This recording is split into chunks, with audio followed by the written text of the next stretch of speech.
सभी प्यारे दोस्तों को नमस्कार। साथियों, कैसे हैं आप सभी लोग? उम्मीद करते हैं बढ़िया होंगे, अपनी तैयारी में लगे हैं। दोस्तों आज हम एसएससी जीडी 17 नवंबर 2024 को जो वीकली मॉक टेस्ट आया है इसका सोल्यूशन करते हैं। जैसा कि दोस्तों पता है यार, Sunday to Sunday Ankit Bhati sir की ऐप में जो वीकली मॉक टेस्ट आता है उसका सोल्यूशन हम सबसे बिंदास तरीके से और बढ़िया कॉन्सेप्ट के साथ आपको बताने का प्रयास करते हैं दोस्तों। ठीक, तो चैनल पर पहली बार है तो चैनल को सब्सक्राइब कर लें, ज़्यादा से ज़्यादा लोगों तक पहुँचाएं दोस्तों। ठीक, हम आपके लिए बहुत मेहनत करते हैं दोस्तों। ठीक, सबसे पहली वीडियो लाने का प्रयास करें। तो इसमें हम आपको मैथ के 20 प्रश्न बताएंगे दोस्तों। ठीक, बढ़िया कॉन्सेप्ट के साथ दोस्तों। ठीक, जैसा कि आप जानते हैं कि एसएससी जीडी में मैथ का रोल क्या रहता है दोस्तों। ठीक, तो हम आपको पिछले तरीके से बताते हुए चले हैं कि मैथ में ज़्यादा से ज़्यादा स्कोर करें दोस्तों। ठीक, और सभी विषयों में जैसे आप हिंदी भाषी राज्य से हैं दोस्तों। ठीक, तो हिंदी भाषी राज्य से आपको स्कोर तो कम से कम 19 या 20 का करना पड़ेगा दोस्तों। ठीक, 19 या 20 का हर बात हम आपको बताते रहते हैं।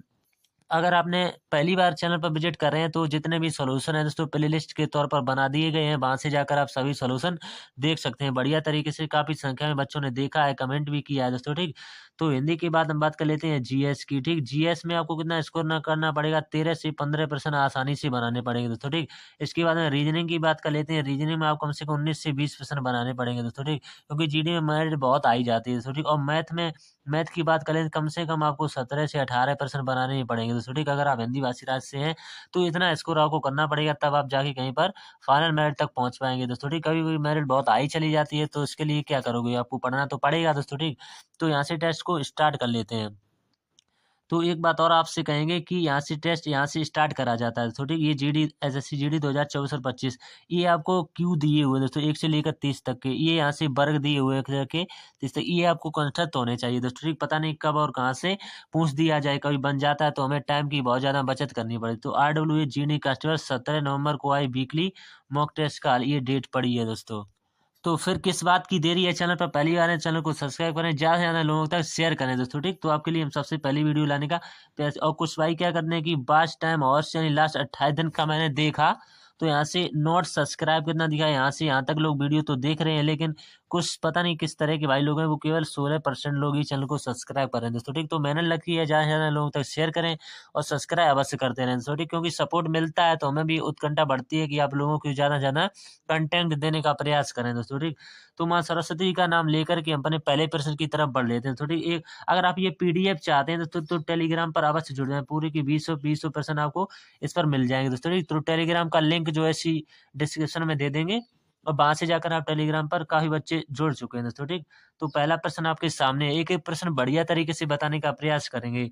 एक डीलर ने एक वस्तु को 72,000 रुपए के अंकित मूल्य पर 20% की छूट दी दोस्तों। ठीक, 10% की हानि बहन की, यानी कि छूट भी दी है 20% और 10% की हानि भी बहन की। अंकित मूल्य पर उसे कितनी छूट देनी चाहिए जिससे कि वस्तु 50 से 40 रुपए का लाभ हो दोस्तों? तो बढ़िया प्रश्न है। हमें लगता है आज का लेवल दोस्तों बहुत ही बढ़िया रहने वाला है दोस्तों। हमने 20 के 20 प्रश्न छांट लिए हैं, बहुत अच्छे तरीके से इसका लेवल भी बताएंगे कि आज का लेवल कैसा रहा है मॉक टेस्ट का दोस्तों। ठीक, तो बने ने वीडियो फुल जरूर वॉच करें। एक एक प्रश्न आपको 20% तक वीडियो देखना है दोस्तों। ठीक, तभी आपको कुछ ना कुछ बस सीखने को मिलेगा।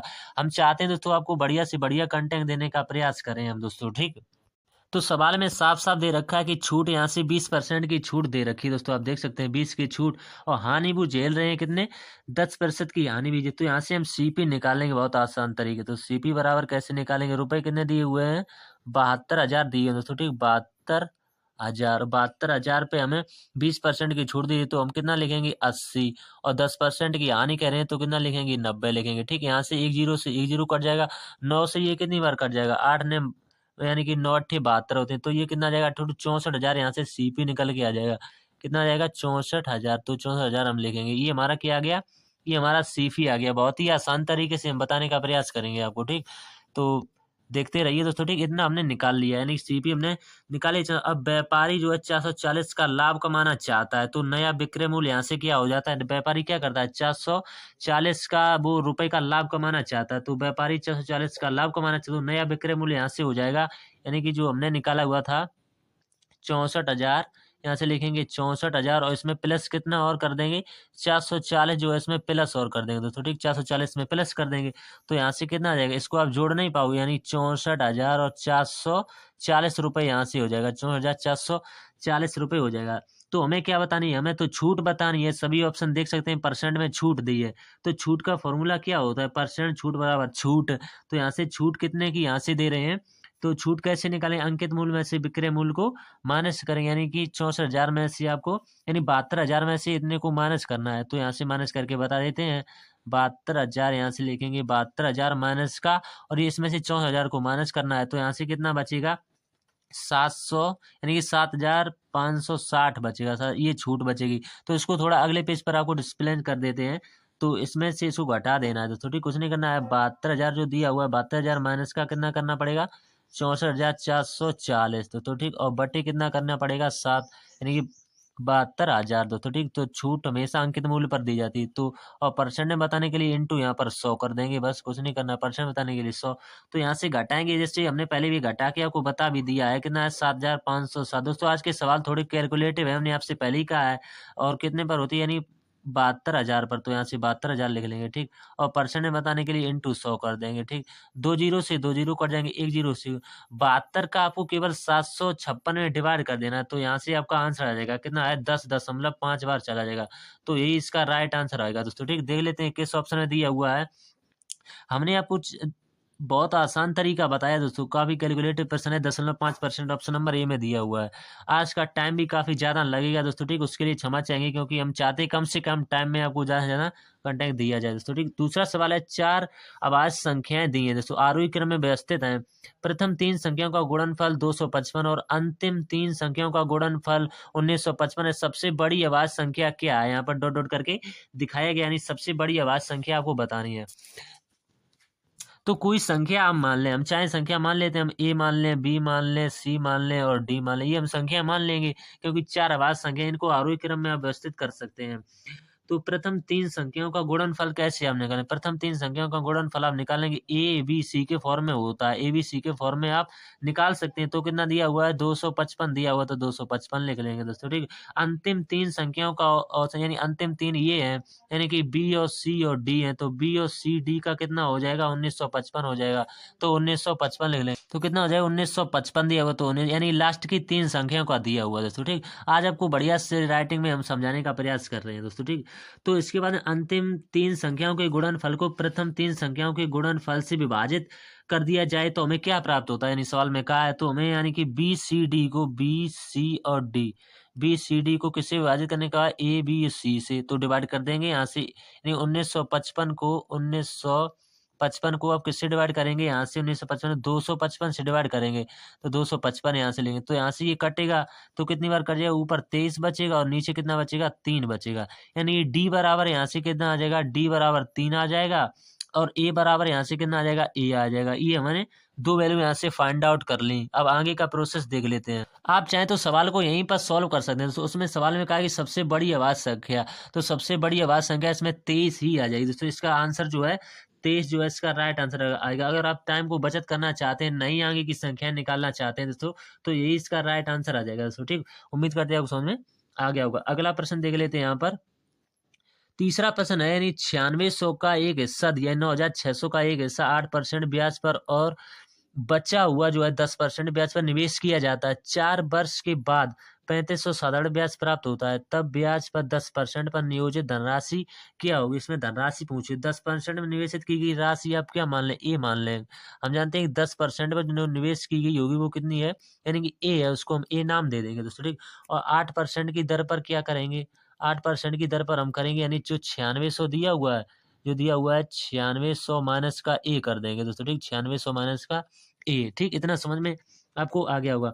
अब ए के साधारण ब्याज, यानी कि पहले वाले से हम साधारण ब्याज कैसे निकालें? साधारण ब्याज बराबर क्या होता है? मूलधन, यानी कि मूलधन ए माना, मूलधन गुणे दर, कितनी दी है? 10% की दर, गुणे समय कितना दिया हुआ है? यानी कि 4 वर्ष का यहाँ पर दिया हुआ है, ये 4 लिखा हुआ दोस्तों, ठीक। हिंदी में 4, और बट्टी कितना करना पड़ेगा? 100 करना पड़ेगा। तो यहाँ से काट लेंगे, 1 0 से 1 0, 2 से काटे, यहाँ से कितना आ जाएगा? 2, और यहाँ से कितना आ जाएगा? 5। तो ए बराबर यहाँ से कितना आ जाएगा?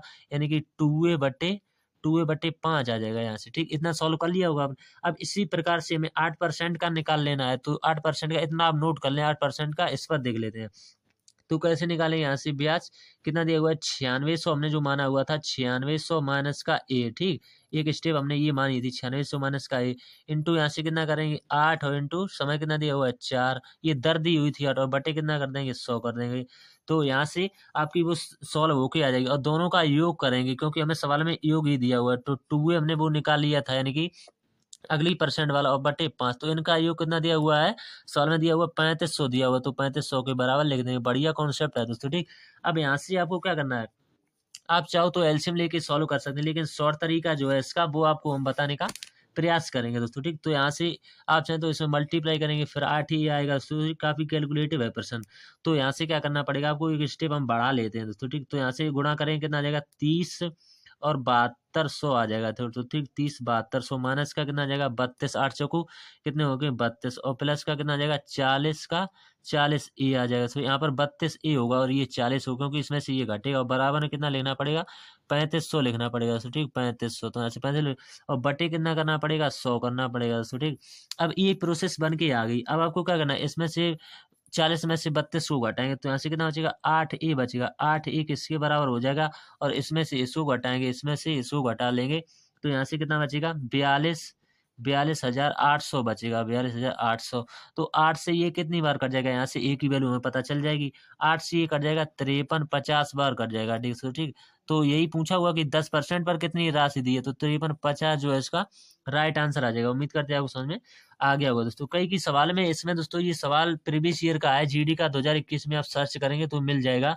ये सवाल जो है इसमें कई प्रश्न में दोस्तों हम क्षमा चाहेंगे, इसमें कहीं की में 42,000 कुछ करके आंसर माना गया है। अब वो जीडी में क्या माना गया है दोस्तों, उसमें अभी हमने चर्चा नहीं की है, इस पर सर्च कर लेंगे तो हो सकता है इस सवाल में कुछ मिस्टेक हो, लेकिन हमारे हिसाब से जो आंसर आया वो दोस्तों 5350 ही आया दोस्तों। अब देख लेते हैं जब एनालिसिस कराया जाएगा तो उसमें क्या सही माना जाएगा दोस्तों, ठीक। अगर कोई मिस्टेक हो जाती है तो उसके लिए क्षमा चाहेंगे दोस्तों, ठीक। क्योंकि जितना मुझे आता है उतना मैं आपको बताने का प्रयास करते हैं। चौथा प्रश्न जो है आपके सामने, ए की आयु बी की आयु से दोगुनी है, बी की आयु सी की आयु से 1/3 के बराबर है, तो ए बी सी की आयु का योग दिया हुआ है 42 वर्ष। ए और बी की आयु का योगफल ज्ञात करना है आपको। तो इसमें 3 लोग दिए हुए हैं, कौन दिया हुआ है, ए दिया हुआ है, बी दिया हुआ है और सी दिया हुआ है दोस्तों, ठीक। तो यहाँ से क्या कहा है, सबसे पहले हम सी को माने कि सी की आयु को 1/3 के बराबर है दोस्तों, ठीक। तो सी की आयु को 1/3 के बराबर है, तो इसकी हम 3 मान लेंगे, तो 3 का 1/3 कितना होता है, 3 का 1/3 कितना हो जाता है, 3 से 3 ये कट जाएगा 1 होता है। तो यहाँ से बी की कितनी आ जाएगी 1, सी की कितनी आ जाएगी 2, और सवाल में कहा है कि ए की आयु बी की आयु से दोगुनी है, तो ये दोगुनी हो जाएगी, इसका ये दोगुना, तो इनका योग कितना 3 2 5 6, तो 6 की वैल्यू किसके बराबर दी है 42 के बराबर दी है। तो एक पार्ट की वैल्यू यहाँ से कितनी आई 6 से ये कट जाएगा 7 बार। अब पूछा क्या है कि ए और बी की आयु का योगफल, ए और बी यानी कि इनका योग कितना हो जाएगा 3, तो 3 के से मल्टीप्लाई कर देंगे, तो 7 कितने 21, तो 21 वर्ष जो है इसका राइट आंसर आ जाएगा। उम्मीद करते हैं समझ में आ गया होगा। अगला प्रश्न है, रुपए दिए हुए हैं कितने 9,000 पर 2 वर्ष के लिए 20% वार्षिकी दर से ऋण पर दिए जाते हैं, निम्नलिखित में से कौन सा कथन सही है। तो इसमें कथन दिए हुए हैं, यानी कि एक कथन दो ये दिया हुआ है, एक कथन ये, इनमें से कौन सा कथन ये। पहला कथन है, इस धनराशि पर प्राप्त होने वाला ब्याज जो है 3500 होगा, अगर होगा हम निकाल लेंगे तो ये भी सही होगा। दूसरा है, इस धनराशि पर प्राप्त होने वाला चक्रवृद्धि ब्याज जो है 3960 होगा। तो देख लेते हैं कौन सा स्टेप फॉलो कर रहा है। तो सबसे पहले जैसा कि कथन में कहा कि साधारण ब्याज इतना है, तो हम साधारण ब्याज ही निकालेंगे। तो साधारण ब्याज क्या बराबर क्या होता है, मूलधन कितना दिया हुआ है, मूलधन 9,000 दिया, मूलधन गुणे दर कितनी दी है 20% की, समय कितना दिया हुआ है इसमें 2 वर्ष का, तो 2 वर्ष ले लें और डिवाइड कर देंगे 100 से, तो 2 जीरो से ये 2 जीरो कट जाएंगे दोस्तों, ठीक। तो मूलधन यहाँ से कितना यानी ब्याज कितना आ जाएगा, 9 का 2 में कराएंगे, 2 18 2 36, यानी कितना आ जाएगा 3600 आएगा। लेकिन सवाल में कहा है कि 3500 हुआ, तो ये वाला तो गलत हो गया। अब हम दूसरा वाला देंगे, इस धनराशि प्राप्त होने वाला चक्रवृद्धि ब्याज जो है 39 कितना होगा 60 होगा। अगर 3960 होता है तो सही है, नहीं होता तो बाद में देख लेंगे। तो यहाँ से देखें 20% की फ्रैक्शन वैल्यू क्या होती है, यानी 1/5, तो 5 से कितना हो जाएगा 5 से 6 हो जाएगा, 5 से 6, तो 5 से 6 2 वर्ष का है, तो 2 बार का हम सर्कुलर बना, तो यहाँ से कितना जाएगा 25, यहाँ से कितना जाएगा 36 हो जाएगा। तो ये हमारा मूलधन होता है, हमने आपसे कई बार, ये हमारा मिश्र धन होता है, जिनके बीच का अंतर होता है वो हमारा CI यानी कि कंपाउंड इंटरेस्ट होता है। तो इनके बीच का अंतर कितना दिया हुआ 11 दिया हुआ, तो हमें 11 पार्ट की वैल्यू ही बतानी है दोस्तों, ठीक। तो 25 पार्ट की वैल्यू हमें किसके बराबर दी है, 25 पार्ट की वैल्यू हमें किसके बराबर दी है 9,000 के बराबर दी है दोस्तों, ठीक 9,000 के। तो एक पार्ट की वैल्यू यहाँ से कितनी आ जाएगी एक पार्ट की वैल्यू यहाँ से 360 आ जाएगी, यहाँ से 360।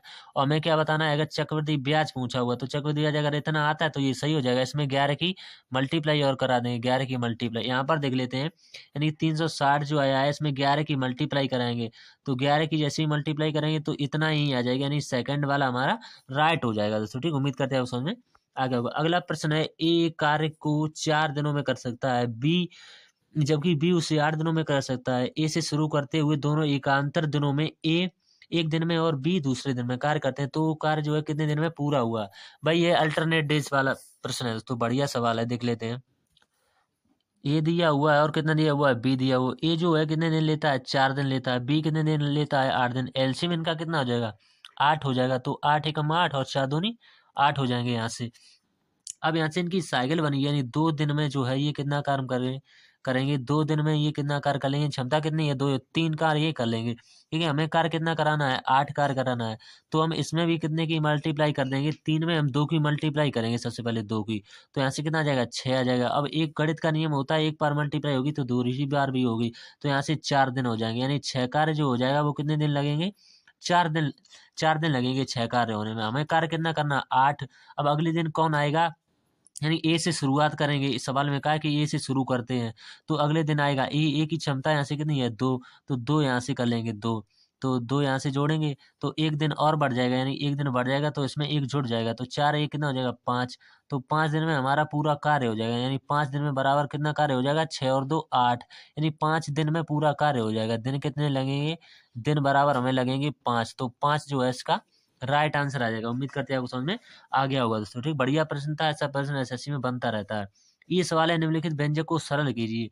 तो इसमें सरल करना है आपको। ठीक, तो सबसे पहले आपको क्या करना है, इस वाली फॉर्मेट को सॉल्व करना है। तो यहाँ से कितना आ जाएगा, 2 प्लस का 2/3, 2/3। तो यहाँ से कितना आ जाएगा, 2 यानी 3 6 2 8/3 आ जाएगा। इसको बढ़िया सवाल है, एक स्टेप बाय स्टेप बताएंगे।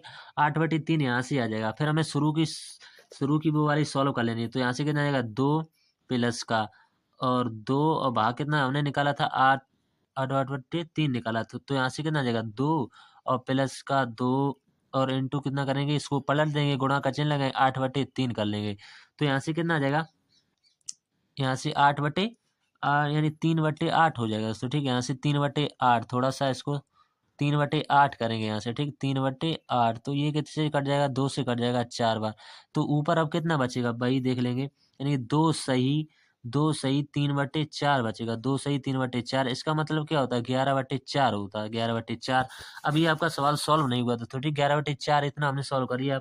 अब आगे जो सॉल्व करना है वो 2 भाग में कितना लिखना है, 2 प्लस का 2 और भाग लगाना है किससे, 11/4 जो हमने अभी निकाल लिया था दोस्तों। ठीक, अब यहाँ से सॉल्व करेंगे, 2 भाग में 2 प्लस का 2 और इंटू कितना करना पड़ेगा, यहाँ से गुणा है तो 4 ऊपर पहुंच जाएगा, 11 नीचे आ जाएगा। अब एलसीएम ले लेंगे, कितना आ जाएगा, 11। तो 11 दूनी 22, 22 प्लस का कितना हो जाएगा, 8। तो यहाँ से कितना आ जाएगा, ये होता है कितना हो जाएगा, 30 हो जाएगा। ठीक, 30, 30/11। उसमें भाग लिए लगाना पड़ेगा 2 का, तो 2 से ये कट जाएगा कितने, और 15। तो आंसर क्या होगा, 15/11 होगा दोस्तों। ठीक, 15 यानी ये भी पक्षांतर हो जाएगा दोस्तों। ठीक, सॉरी, यहाँ से 11/15 होगा दोस्तों, क्योंकि वो हमने भाग ऊपर ही लगा दिया था, इसलिए पक्षांतर भी होगा। यानी 11/15 जो है इसका राइट आंसर आ जाएगा। देख लेते हैं किस ऑप्शन में दिया हुआ है, 11/15। किस सवाल पर हम पहुंच गए थे, यहाँ पर थे, इस पर। तो 11/15 ऑप्शन नंबर सी में दिया हुआ है, यही इसका राइट आंसर आ जाएगा। उम्मीद करते हैं उस समय आगे। अगला प्रश्न है, यदि किसी संख्या की 28% का मान 20% के बराबर है तो उसी संख्या की 49% का मान ज्ञात कीजिए। तो किसी संख्या, तो हम संख्या मान लें एक्स, एक्स की 28%, तो हम 28, एक्स की 28% है तो बटे 100 आएगा। का मान कितना दिया हुआ है, 20 दिया हुआ। तो यहाँ से हम सॉल्व करेंगे, तो काटेंगे, यहाँ से कितना आ जाएगा, 14 आ जाएगा, यहाँ से कितना आ जाएगा, 10 आ जाएगा। फिर यहाँ से काटेंगे, यहाँ से कितना आ जाएगा, 5 आ जाएगा, यहाँ से कितना आ जाएगा, यानी यहाँ से 7 आएगा दोस्तों। ठीक है, यहाँ से कितना आ जाएगा, 7 आ जाएगा यहाँ से, और यहाँ से कितना आ जाएगा, 5 आ जाएगा। अब बचा क्या है, कुछ नहीं बचा, 7x ऊपर बचा हुआ, 7x बराबर ये 2 जीरो है, इसमें गुणा में चले, यानी 500 आ जाएगा। तो 7x की वैल्यू, तो x की वैल्यू यहाँ से कितनी आ जाएगी, 500/7 आ जाएगी। ये 7 यहाँ से हट जाएगा, तो 500/7। अब पूछा उसी संख्या के 49%, तो इसी संख्या के 49% की वैल्यू आपको बतानी है, तो बटे 100 आ जाएगा। 2 जीरो से 2 जीरो कट जाएंगे, 7 से 1 बार कट जाएगा, 7 7 49, 5 बचा हुआ है, तो 7 7 माना 35 जो है इसका राइट आंसर आएगा। तो सी या डी में किसी एक ऑप्शन में दिया होगा। अगला प्रश्न देख लेते हैं इसके बाद। 9वां प्रश्न, एक शंकु की छिन्नक का आयतन जिसकी त्रिज्या 8 सेंटीमीटर और 10 सेंटीमीटर, ऊंचाई भी दी है 21 सेंटीमीटर। तो इसमें कुछ नहीं करना है, केवल फॉर्मूला हम आपको बता देते हैं। ठीक, शंकु के छिन्नक का आयतन कितना होता है?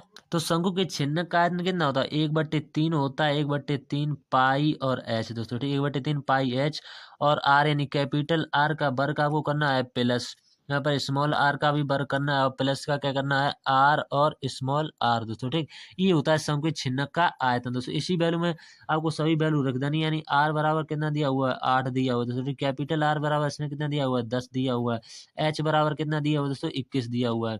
तो इसका आंसर हम सभी से कमेंट बॉक्स में चाहेंगे दोस्तों। ठीक, इसमें कुछ नहीं करना, केवल फॉर्मूला बेस्ड है, इसमें कैलकुलेशन है दोस्तों, कुछ नहीं करना है। आपका टाइम ही दोस्तों हमें लगेगा क्योंकि वीडियो लंबा हो जाएगा, बल्कि क्वेश्चन काफी कैलकुलेटिव पूछे गए हैं आज के। तो इसका आंसर जो आएगा 4816 आ जाएगा, यानी 4816। हमने आंसर भी बता दिया, ऑप्शन नंबर डी राइट होगा। अब इसको खुद सॉल्व करने कुछ नहीं करना है। 1/3 दिए हुआ, तो 1/पाई की वैल्यू 22/7, एच की वैल्यू यहाँ पर दी है 21, सभी की वैल्यू दी है, बस कैलकुलेशन करनी है, कुछ नहीं करना है।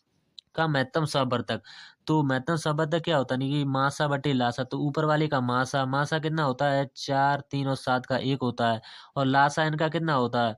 लासा यानी कि इनका 30 हो जाता है, तो 1/30 जो है इसका राइट आंसर आएगा। कुछ नहीं करना था, 1 सेकंड मात्र का सवाल। अगला प्रश्न है, इसमें एक समांतर चतुर्भुज की आसन्न भुजाएं दी है 10 सेंटीमीटर और 15 सेंटीमीटर। यह छोटी भुजाओं के बीच की दूरी 6 सेंटीमीटर, तो इसकी लंबी भुजा के बीच की दूरी क्या होगी? तो समांतर चतुर्भुज का क्षेत्रफल क्या होता है? समांतर चतुर्भुज का क्षेत्रफल होता है यानी आधार जो और इंटू ऊंचाई, तो आधार इंटू ऊंचाई होता है इसका क्षेत्रफल।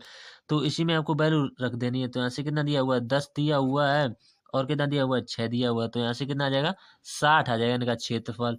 फिर दूसरी स्थिति में काय की लंबाई यहाँ से कितनी है? 15 सेंटीमीटर दी है दोस्तों। ठीक, दूसरी में काय की लंबाई जो है 15 सेंटीमीटर दी है। तो 15 DF बराबर क्या लिखेंगे? 15 DF बराबर किसके होगा? इन दोनों क्षेत्रफलों को बराबर करेंगे 60, तो 15 से ये कट जाएगा 4 बार। तो डीएफ की वैल्यू हमसे ही पूछी थी, यानी डीएफ की वैल्यू कितनी आ जाएगी? 4 सेंटीमीटर। किस ऑप्शन ने दिया? ऑप्शन नंबर ए में। बढ़िया सवाल था दोस्तों। ठीक है, ऐसा प्रश्न भी बनता रहता है सच में। 12वां प्रश्न है, एक व्यक्ति अपनी मासिक आय का 31% और 9% क्रम से भोजन और कपड़ों पर खर्च करता है, और शेष 1/3 जो है बच्चों की शिक्षा पर खर्च करता है। वह प्रति माह 4500 बचाता है, जो भोजन, कपड़े और बच्चों की शिक्षा पर खर्च करने के बाद शेष राशि की आधे के बराबर है। उसकी मासिक आय कितनी थी? इसमें कितना दिया हुआ है? 31 दिया हुआ है, यहाँ पर 9 दिया है, तो टोटल कितना हो जाएगा? 40% हो जाएगा। यहाँ से आपने कैलकुलेट कर लिया होगा।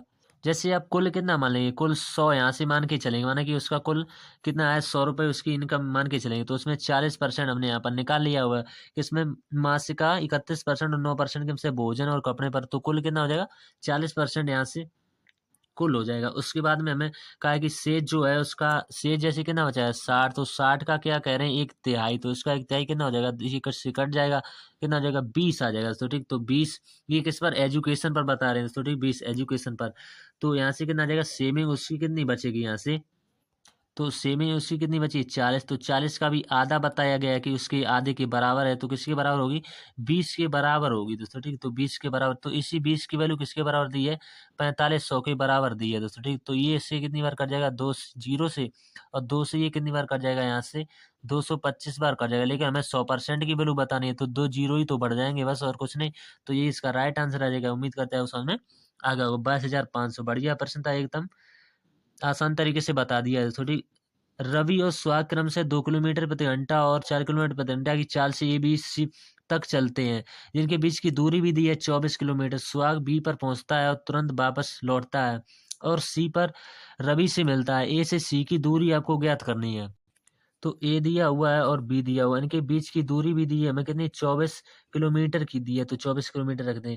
तो यहाँ से समय निकल आएगा, यानी समय बराबर कितना होता है? दूरी, समय बराबर दूरी कितनी है? 24, समय बराबर दूरी बटे चाल। चाल यहाँ से कितनी है? यानी इनकी 4 है और इनकी 2 है, तो इसमें डिफरेंस कितने का हो जाएगा? 2 का। तो यहाँ से 24 है, तो 2 से ये कितनी बार कट जाएगा? यहाँ से 12 बार कट जाएगा। लेकिन रवि की इसमें से माइनस करनी पड़ेगी, रवि की इसमें से माइनस करेंगे कितनी? 24, 24 माइनस का 12, तो यहाँ से कितनी बचेगी? 12 बचेगी। और हमें निकालिए सुहाग की वापस लौटने पर 12 किलोमीटर की सापेक्ष गति, तो 12 किलोमीटर की सापेक्ष गति यानी कि 4 प्लस का 2 करेंगे, 4 प्लस का 2 कितना हो जाएगा? 6 किलोमीटर हो जाएगा। तो यहीं से हमें इसको मिलने का समय भी बताना है, तो ठीक, तो मिलने का समय, तो मिलने का समय यहाँ से किस तरह से बताएंगे आपको, 12 में 4 को 12 में प्लस 4 कर देना, तो यहाँ से कितना आ जाएगा मिलने का समय 16 किलोमीटर आ जाएगा। तो 16 किलोमीटर ऑप्शन नंबर ए में दिया हुआ, तो यही इसका राइट आंसर आएगा। अगला जो प्रश्न है प्रश्न नंबर 14, एक बॉक्स में 25 पैसे और के सिक्के 50 पैसे के सिक्के दो सिक्के के रूप में दिए हुए जिनकी कीमत जो है 660 है। सही मूल्य वर्ग के सिक्कों की समान बॉक्स में 2 रुपए के सिक्कों की कुल संख्या ज्ञात कीजिए। तो सभी में दिए हुए, इसमें कितने दिए हुए 25 पैसे दिए हुए, तो ठीक, तो हम पैसे यहाँ से लिखेंगे, ठीक। और फिर कितना दिया हुआ है 25, एक वो 25 पैसे के सिक्के 50 दिया हुआ, तो 50 लेंगे, ये पैसे दिए हुए हैं। और बाद में क्या दिया हुआ है, बाद में दिया हुआ 2 रुपए, तो ये रुपए दिए हुए हैं, तो आर के फॉर्म में लिख लेंगे। तो यहाँ से आपको क्या करना है, इनको जोड़ लेना है, क्योंकि ये कुल टोटल पैसे हो जाएंगे, तो ऐसे 5 ये 7 यानी 75 पैसे ये टोटल बन जाएंगे, और 2 रुपए ये हैं, तो कुल योग कितना हो जाएगा, कुल ये होगा 2 रुपए 75 पैसे। दोस्तों ठीक, 2 रुपए 75 पैसे की वैल्यू किसके बराबर दी है, 660 के बराबर दी है, ठीक। तो 1% की वैल्यू यहाँ से कितनी आ जाएगी, तो एक की वैल्यू ये पूरा पूरा कट जाएगा दोस्तों, कितनी बार 240 बार कट जाएगा, तो ये इसका राइट आंसर आएगा दोस्तों, ठीक। उम्मीद करते हैं उस में आ गया, कुछ नहीं करना था, टोटल के बराबर में रख के और आंसर निकालना था। अगला जो प्रश्न है, दो ट्रेन एक ही समय पर दो स्टेशनों से चलना शुरू करती हैं और क्रम से 40 किलोमीटर प्रति घंटा और 45 किलोमीटर प्रति घंटा चाल से एक दूसरे की ओर बढ़ती हैं। जब वे मिलती हैं तो पता चलता है कि एक ट्रेन ने दूसरी से 20 किलोमीटर अधिक दूरी तय की है। दोनों स्टेशनों के बीच की दूरी आपको बतानी है। तो उसमें मिलने में लगा समय, एक फॉर्मूला होता है, मिलने में लगा समय जो होता है वो किसी और दूरी में अंतर बटे गति में अंतर दोस्तों, ठीक। तो यहाँ से कितना जाएगा 20 और बटे कितना 5, 20/5, तो 5 से ये कट जाएगा, तो यहाँ से समय आ जाएगा 4 घंटे का समय आ जाएगा। तो बीच की दूरी कैसे निकालेंगे, दोनों क्रम से इसमें दिए 40 किलोमीटर प्रति घंटा और 45 किलोमीटर, तो 40 प्लस का 45, 40 प्लस का 45 और इंटू कितना करेंगे 4 कर देंगे दोस्तों, ठीक। 40 प्लस का 45 इंटू 4, तो इनको जोड़ेंगे, तो इनको सबसे पहले जोड़ेंगे, यहाँ से कितना आ जाएगा 40 और यहाँ से कितना आ जाएगा 45, तो यहाँ से कितना बचेगा 5 और यहाँ से 4 और 4 यानी 85 में आपको क्या करना है 4 का मल्टीप्लाई कर देना है। तो 85 का जैसे ही 4 में मल्टीप्लाई करेंगे तो 340 किलोमीटर जो है इसका राइट आंसर आ जाएगा। उम्मीद करते हैं ऑप्शन में आ गया होगा, जो कि किस ऑप्शन में दिया, ऑप्शन नंबर बी में, तो यही इसका राइट आंसर आ जाएगा।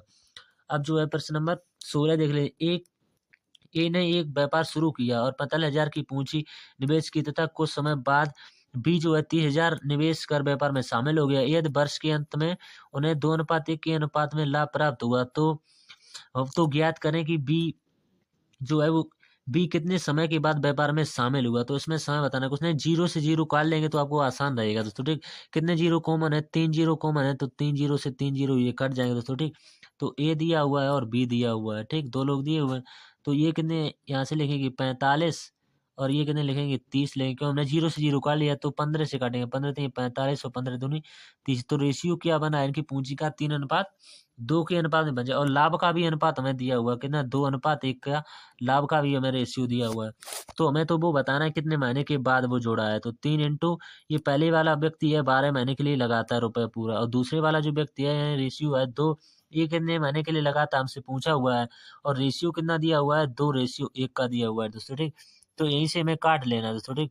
तो यहाँ से काटेंगे, 2 से काटेंगे कितनी बार 6 बार, 2 से काटने कितनी बार 3 बार, तो बचा क्या 3 3 का 9, यानी कि एक्स की वैल्यू कितनी आएगी 9 महीने, यानी टोटल कितने समय का व्यापार था 12 महीने का, तो वो 9 महीने के बाद आया, यानी कितने महीने के बाद आया, यानी 3 मंथ के बाद आया। 9 में जब 3 जोड़ेंगे तभी तो 12 मिलेगा, तो आंसर क्या होगा 3 मंथ के बाद आएगा। तो ये सवाल जो है दो तरह से पूछा जा सकता है, कभी आंसर 9 हो जाता है, कभी आंसर 3 हो जाता है। तो सवाल में पूछा हुआ बी जो है कितने समय के बाद व्यापार में शामिल हुआ, तो 3 वर्ष यानी 3 मंथ के बाद, वर्ष नहीं दोस्तों मंथ के बाद होगा, 3 मंथ के बाद वो है वो शामिल होगा। अगला प्रश्न है, यदि मनोज जो है 486 में 324 टॉफियां खरीदता है तो 50% का लाभ कमाने के लिए उसे 90 रुपए में कितनी टॉफियां बेचनी चाहिए।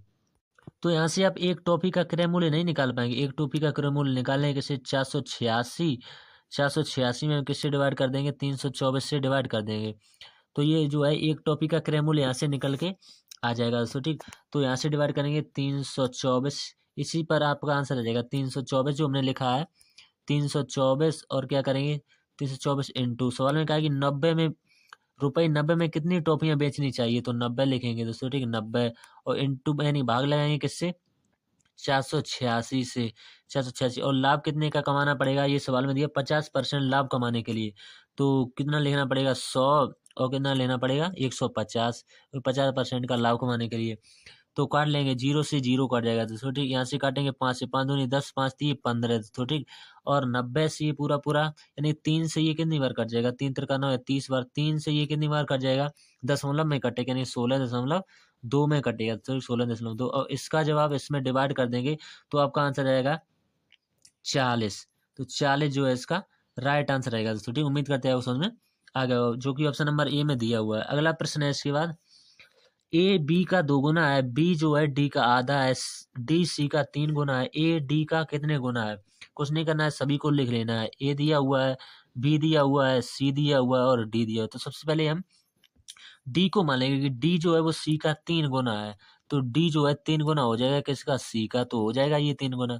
फिर सवाल में कह रहे हैं बी जो है वो डी का आधा है, तो डी का आधा कितना होता है, 1.5 हो जाएगा ये इसका आधा ही तो होगा, ठीक। अब सवाल में कह रहे हैं कि ए बी का 2 गुना है, तो इसका 2 गुना ये 3 हो जाएगा, ये इसका 2 गुना है तो ये 3 हो जाएगा। सवाल में कहा है ए जो है वो डी का कितने गुना है, ए डी का कितने गुना, 1 गुना है, केवल एक ही को गुना करेंगे तभी 3 आ जाएगा। तो कुछ नहीं करना था, बढ़िया प्रश्न था। 19 प्रश्न है।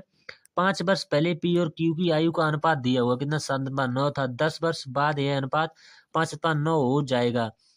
वर्तमान में उनकी आयु का अनुपात ज्ञात कीजिए। तो सवाल में दिया हुआ है पी और क्यू, दो लोग दिए हुए, पी और क्यू, दोस्तों आसान से समझेंगे।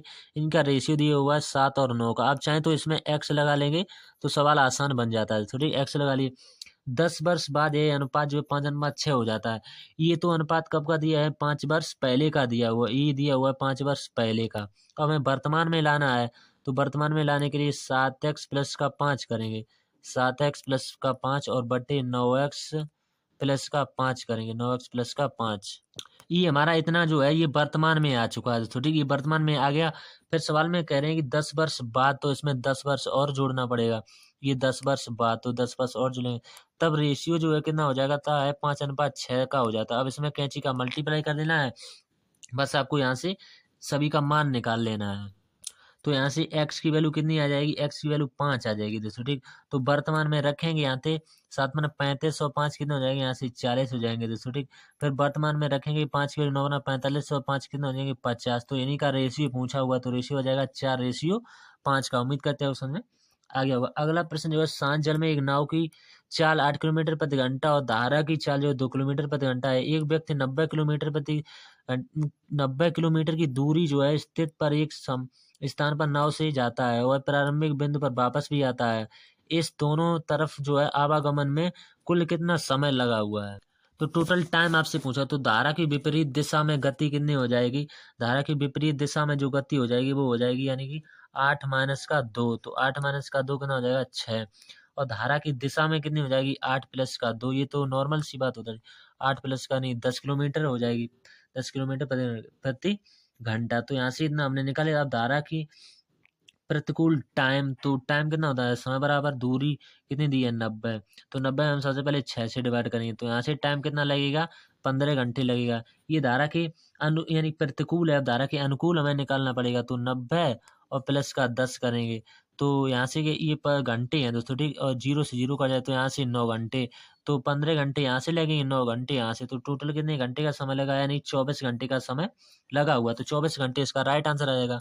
उम्मीद करते हैं दोस्तों हमारे सभी प्रश्न बन चुके हैं। अगर आप ये पीडीएफ चाहते हैं सॉल्व वाली या बिना सॉल्व, तो टेलीग्राम से अवश्य जुड़ जाना दोस्तों, दोनों पीडीएफ आपको मिल जाएंगी और सब कुछ आपको वहीं पर मिल जाएगा। वीडियो अच्छा लगा है तो ज़्यादा से ज़्यादा लोगों तक दोस्तों शेयर करें, ठीक।